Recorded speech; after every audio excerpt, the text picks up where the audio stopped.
आरो बेनिफ्राय जों साबायखर बावनांगोन रन्जन दैमारिखौबो जेलनिफ्राय ओंखारदों। रायजो राजा नोंथांमोन आरो लोगो नोंथांमोन, जोंहा UPPL नि जाय मानाव गेदेर केबिनेट मन्त्रि उरखाव गोरा ब्रह्म सारा, जाय NDB नि गायसनगिरि बा दैदेनगिरि DR.NABLA रन्जन दैमारी सारनि सायाव मा बुंखो नोंथांमोना बेखौ बे भिडिअनि गेजेरजों नुलांनो मोनगोन।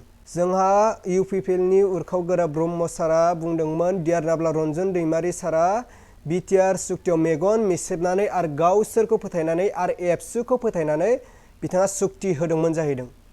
बे बाथ्राखौ आं बुंनाय नङा रायजोफोर, बे बाथ्राखौ जोंहा मानाव गेदेर UPPL नि केबिनेट मन्त्रि उरखाव गोरा ब्रह्म सारानो गावनो बुंदों आरो बे बाथ्राया गावनि खुगानिफ्रायनो गदों।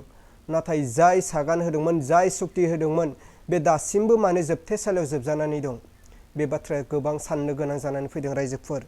दा थारैनो जुदि DR.NABLA रन्जन दैमारी सारा मेगन मिसेबनानै आरो गावसोरखौ फोथायनानै जुदि सुक्ति होदोंमोन, नाथाय बिथांमोना मा आसखान्दा खालामबाय बा फोथाय खेबस खालामबाय, मिथिबायना?